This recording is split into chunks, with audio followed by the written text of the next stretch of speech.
In leveling the explosive charge of the Indian government's complicity in the killing of the Khalistani separatist leader Hardeep Singh Nijjar on June 18th in Surrey, British Columbia, Canada's Prime Minister Justin Trudeau has gone for broke. In the process, he has perhaps irretrievably damaged India Canada relations, at least as long as he is the Prime Minister. Coming back from this precipice for the two countries could take years.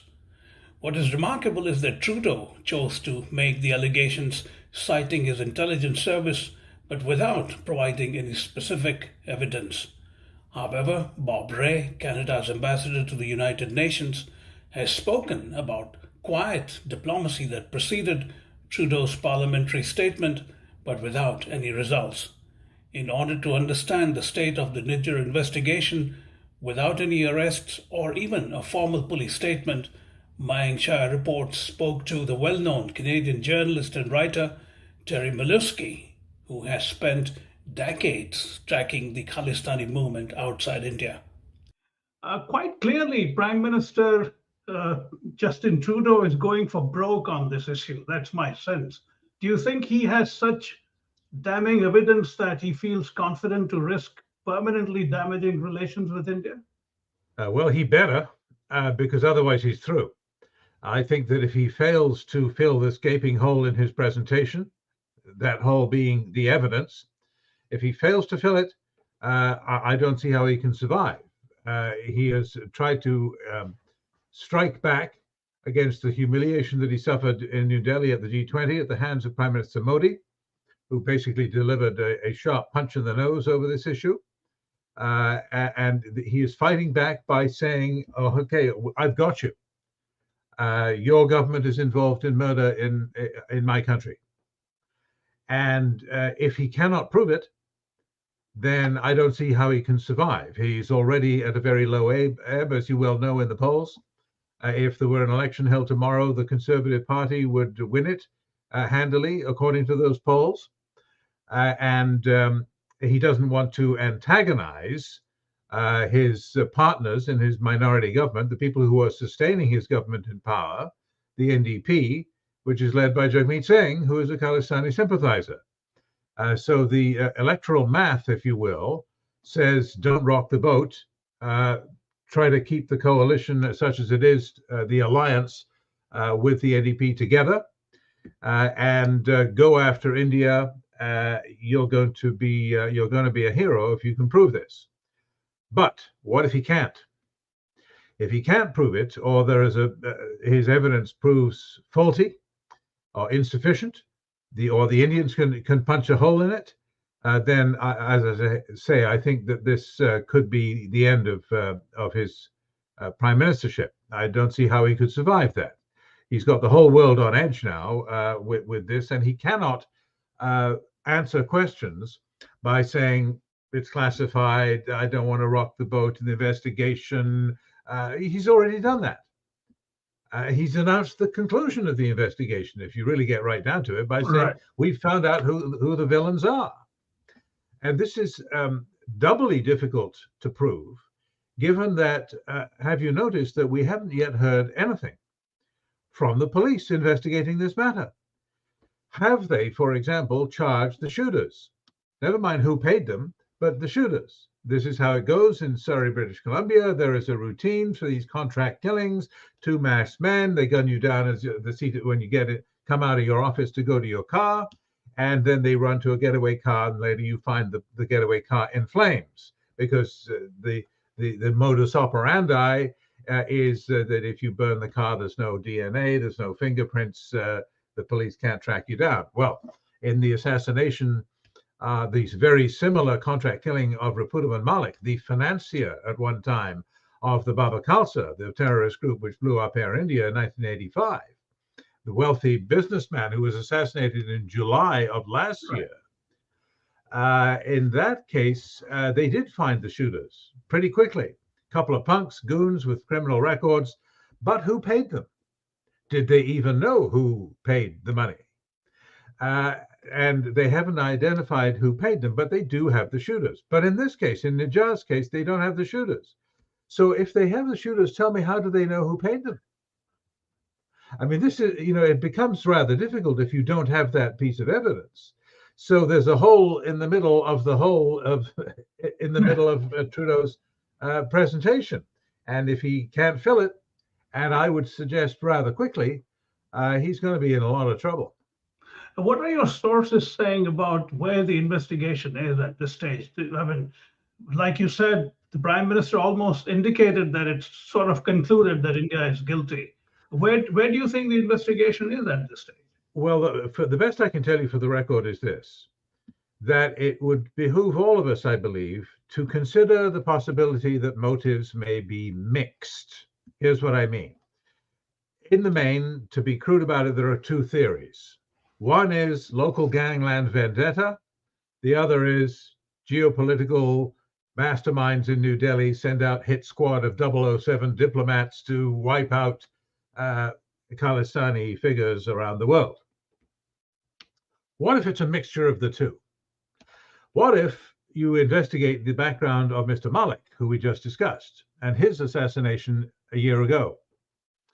Well, he's well known, and this is public information, to have written a letter, a gushing letter to Prime Minister Modi in January of last year, praising Modi for opening the door to Sikhs, for the wonderful work he's done for the Sikhs, a great friend of the Sikhs. An extraordinary letter coming from the financier of a terrorist group which attacked India by blowing up a plane in 1985 with the loss of 331 innocent civilians. This must have struck Mr. Malik's old friends in the Khalistan movement as treachery, and very dangerous too. If he will say that, what else will he say? This is very alarming from their point of view. And we also know, and it's on the record, there is a lawsuit laying out the dispute, a dispute over money, essentially, between Mr. Malik and Mr. Nijjar. And there is a television interview, but maybe the last one that he ever did, that Malik ever did, in which he is very uncomplimentary about Mr. Nijjar. So there was bad blood between them, let's put it that way. We also know that Mr. Nijjar was publicly not complimentary and was a rival of Mr. Malik. So the feeling was mutual. Now imagine that the problem with Malik's new friendship with the BJP and with Prime Minister Modi, even if it was reciprocated or not, who knows if Modi even knew about this letter. But what if that just happened to fit rather well, not just with the agenda of the Indian deep state, if you will, but also with the agenda of Mr. Malik's criminal rivals? What if in other words, if the two rival theories for Mr. Malik's death, what if they commingled?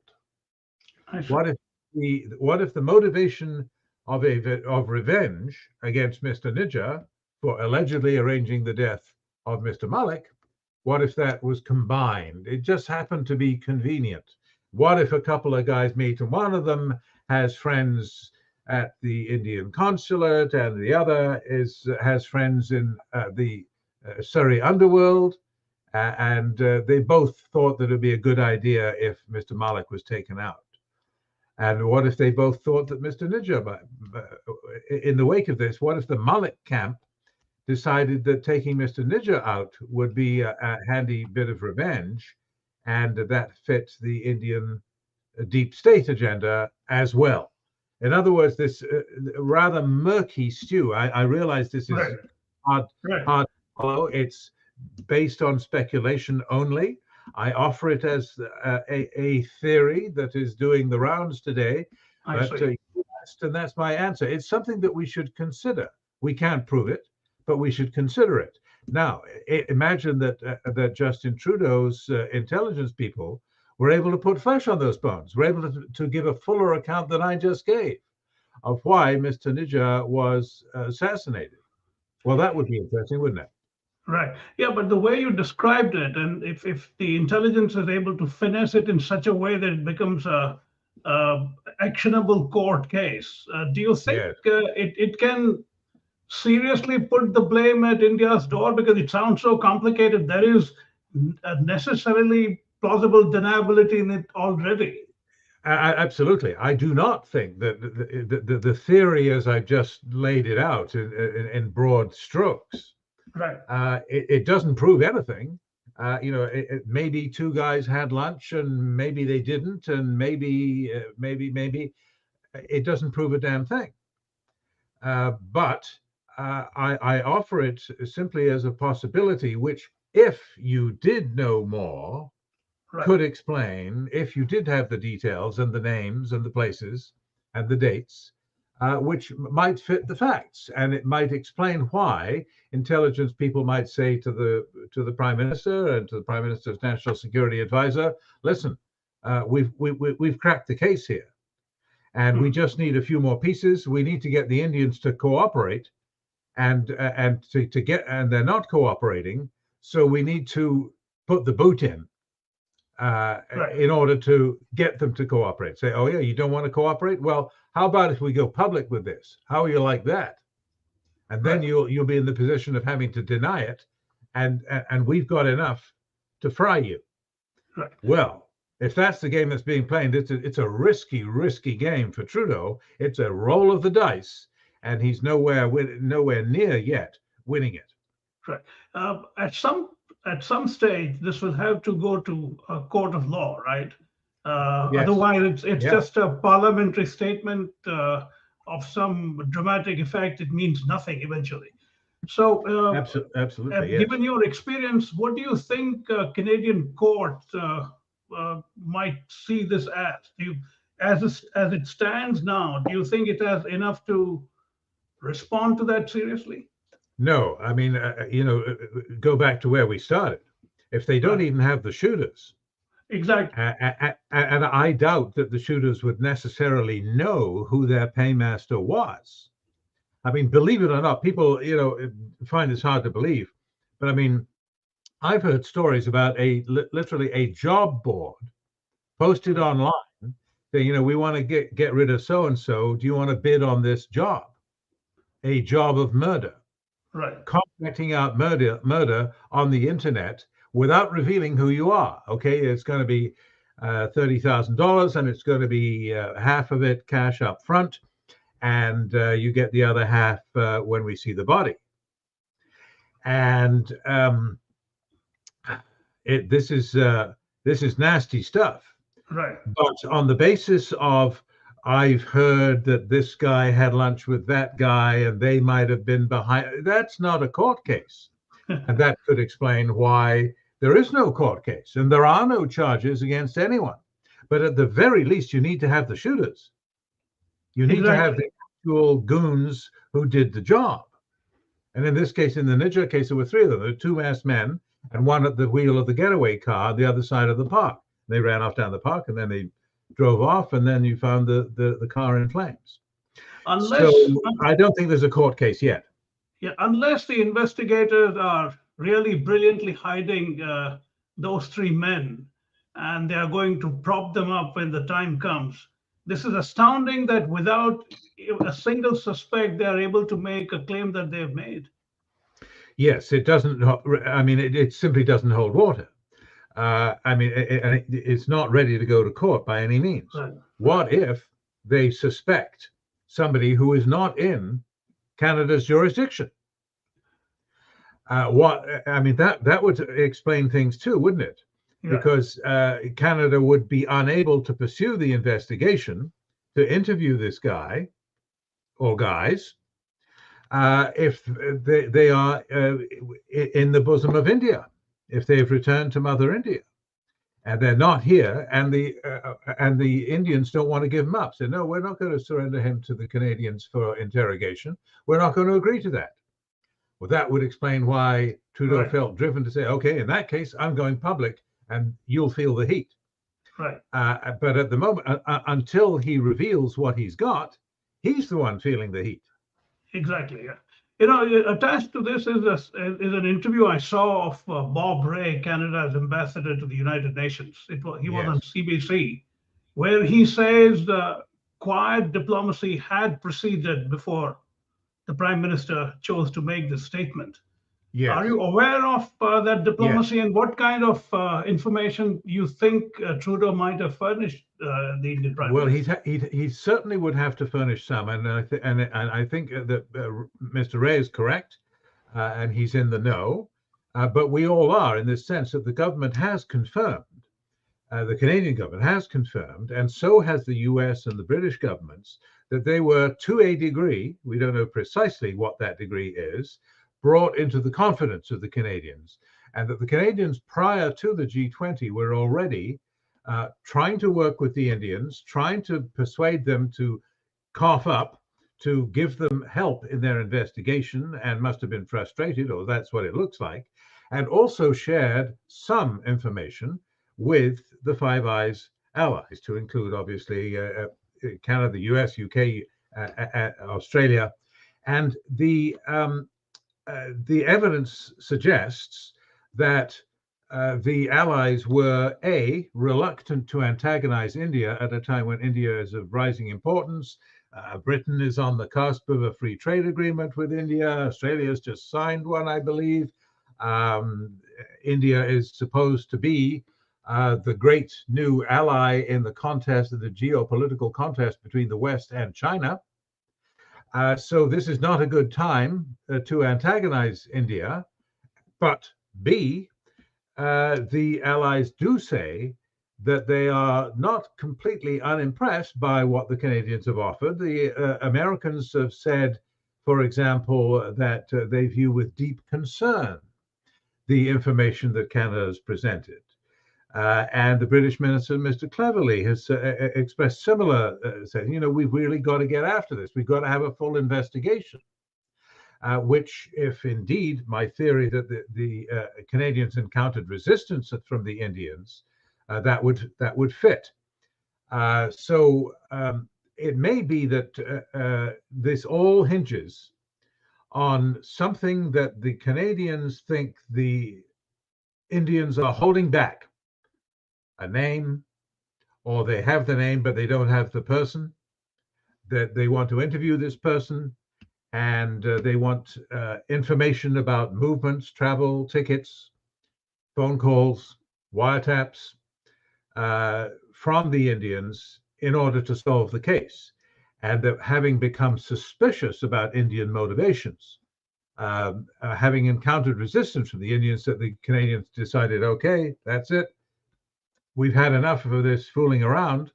We're going to go to our allies and say, we want you to support us on this. Here's what we have, or some of it. And they said the same to the Indians. You know, we're going public if you don't cooperate. And that I think fits what we know. But we don't. We still have that hole in the heart of the presentation of the Prime Minister. Right. No evidence, none. Yeah, if it's such a fiendish plot, let's say for the sake of argument that it is indeed an Indian plot, don't you think they would have gotten rid of the guys who carried out the hatchet job? Well, the guy that carried out the hatchet job might not even be known to them. There may have been a broker in between, right? We're talking about a very dangerous murder, a murder that was going to cause waves in the case of Nijjar because of his position as the number 2 in Sikhs for Justice and the president of the temple, the Guru Nanak Temple in Surrey. He was somebody, at least locally. I mean, outside that, Right. Nobody knew who he was, but he was a significant figure. So it seems to me that if indeed my imaginary scenario of a couple of guys having lunch, one with links to the Indian government, however tenuous those links might be, and one with links to the criminal underworld, it makes sense that somebody might have brought them together. Okay, now I can't talk about who the client is, but the client, whoever it is, wants this man eliminated. Right. Can you arrange it? Okay, I can arrange it, and I'm not going to ask who the client is. Right. right? I mean, they're not exactly writing a legal contract, are they? Not at all. No. It's not even on the back of a napkin in the lunch It doesn't restaurant. exist. Yeah. No, it doesn't exist. Yeah. So, I mean, unraveling that is not going to be easy, but obviously Trudeau and his advisors believe that they've got persuasive evidence. They've got something, some nugget of information that suggests to them that there's an Indian government hand in this. And I'm merely speculating. The theory that I advanced to you, that which I think we ought to at least be open to, that we should consider it a possibility, is that Mr. Malik may have become identified with, as it were, the Indian government side, as bizarre as that may seem given his record. And the Air India bombing financier, that he should be considered on the Indian side. But as amazing as that might be, it's possible. And he did write that letter. That, by the way, I'm not revealing any secrets. That's a public that's public information. So we know that it did happen, and we know that he did cozy up to Prime Minister Modi and to his government, and got a visa to go and visit India, despite his background. He's off the blacklist. He's able to travel to India. What are the odds that the U.S. intelligence may have tipped the Canadians off this? Well, it's always a possibility because of the immense reach of the National Security Agency, the CIA, the American intelligence agencies, massively funded, massively capable, wiretapping thousands and thousands of lines all the time, able to then to go back in time and to replay the tape that may become interesting later on. Canada doesn't have those kinds of capabilities. I'm certainly open to the possibility that Canada may have learned some key piece of information, that so-and-so did indeed have a phone call with so-and-so else at the operative time when the deal might have been done to eliminate Mr. Nijjar. I think that's entirely possible, but none of this is definite. We are simply filling a vacuum with speculation, which to some degree is informed, the letter by Malik to Modi and so forth, the lawsuit between the Malik camp and the Nijjar camp, proof that there was bad blood between the two. There are bits of information, but none of it bearing directly on who paid and who carried out the killing of Mr. Nijjar. And that's the nub of it. Right. Just last couple of things. One is whether or not this case goes the distance.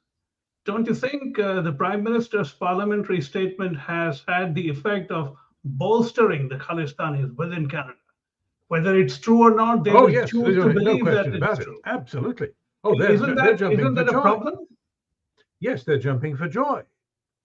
I mean, they have been vindicated. They've been saying this all along, and now the government's on our side. They are cashing in. They're putting out press releases. They're saying this proves that we're right. The government has endorsed our point of view that we've said all along, that this was an Indian hit. And the skeptics like that awful guy, Terry Milewski on Twitter, has been saying the opposite. We proved him wrong, and we are victorious. We're marching to victory. We have the government on our side. So they've gone a little bit beyond where we are. They're exaggerating the scale of their victory, I think. But there's no question that the wind is in their sails. Yes, absolutely. And so that's either unfortunate. way, they are the winners. Either way, they are the winners.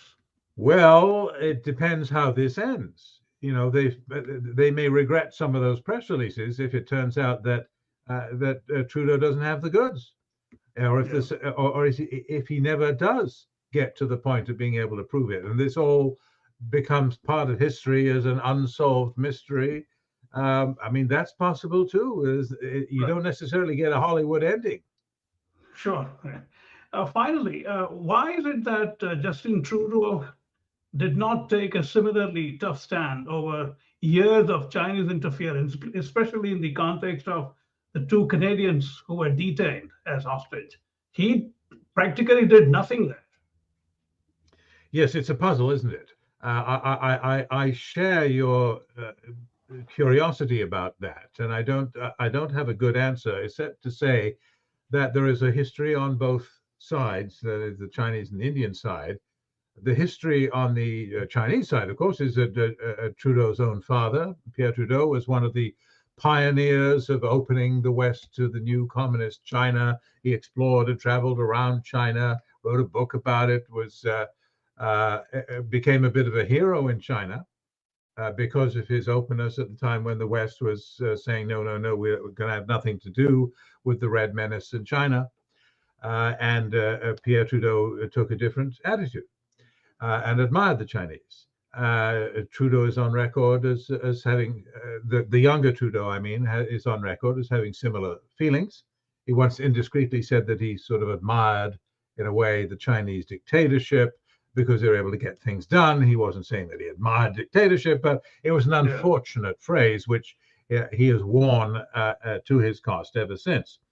By contrast, there's always been a deep antagonism in some quarters in Canada towards the Indians. There was a long, decades-long dispute over nuclear technology, which didn't thaw out really. I think I was on that trip when Prime Minister Harper went to India, and I remember the press conference with Prime Minister Manmohan Singh, as he then was, in which that was finally put in the dustbin of history, that old dispute over India's alleged misuse of Canada's nuclear technology. Right. And we were going to march forward, and now we're going to have a free trade agreement, which now, of course, is on ice as a result of this latest fracas. So there is a difference in the historical background and the relationships between Canada and China, and the Liberal Party and China, and the Indian case. Right. But that's only a partial explanation. It fills in the background a little bit, but it doesn't explain all of it. I mean, it doesn't explain why, for example, Pierre Trudeau turned Indira Gandhi down when she asked for the extradition of Talvinder Parmar for the murder of policemen in Punjab, and Canada said no. Why exactly did we say no? I mean, you've heard the story about how Canada told the Indians that, well, India doesn't recognize the Queen of Head of State, and so the extradition treaty doesn't apply. And I mean, it's just a piece of comedy. What's the Queen's got to do with this? You know, I mean, it just made no sense. And of course, that was 3 years before the Air India bombing, and he went on to blow up a civilian aircraft with 331 people died. Yeah, and so it's hard to explain why it's evolved this way, but it has.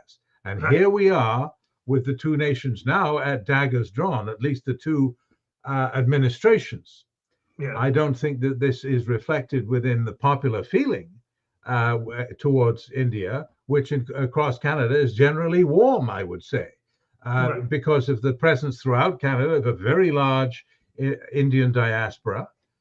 We've got over 800,000 Hindus in Canada, 770,000 Sikhs, and I mean they're all over Canada, and people know them. They're very successful, unusually successful as an immigrant community, with the exception of this small minority of Khalistanis within them, which have created no end of trouble. Yeah, and finally, before I let you go, how do you see this travel advisory from New Delhi? That it's extremely dangerous to travel to Canada. Yeah, it's all part of the tit. This won't be the end of it. This is part of the tit for tat. You expel our diplomat, we're expelling yours. By the way, the Indians didn't escalate. They didn't go all the way up to expelling the High Commissioner. They went one level down, and so it's a strictly equal expulsion, if that's the word. And similarly with the travel warnings, Canada moved first on that, warning Canadians about the dangers of travel to that terrible place, India. And so India has felt bound to reciprocate on that. Next, what about the visas? What about the Indian students studying in Canada? You know, there are 100,000 Indian students studying in Canada. I mean, you know, the integration of the peoples proceeds apace. We had 35,000 Indians take Canadian citizenship last year. 35,000 in one year. So, I mean, we're becoming an Indian country, and as fast as we're becoming an Asian country. I mean, we also had thousands and thousands of Chinese.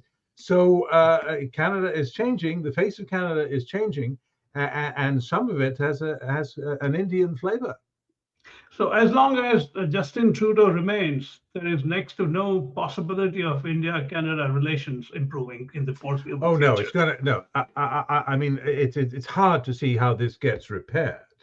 Okay. I mean, I mentioned the squabble over nuclear technology. I mean, that lasted the better part of 30 years. I'm not suggesting that this is going to go on that long, because once Trudeau departs the scene, it'll be a clean break. We can start afresh, assuming that if the Conservatives take over, that they do not go the same route as the Liberals have done vis-a-vis India, and that they make an effort to mend fences with India. I'm assuming that would be the case, but we can't guarantee it. So far, we haven't heard much from the Conservative leader other than a vaguely supportive statement that if this is all true, then it's a terrible thing, and condolences to Mr. Nijjar's family and so on. So that we can't guarantee that the Conservatives will radically alter the picture, but it can't get much worse, can it? No. On that note, Terry, great pleasure. I'm sorry I'm sure you're tired of answering the same questions. I tried to keep them very different. Hope that worked. It did work. Yes, they're not all the same. They're not all the same, and I thank you for that.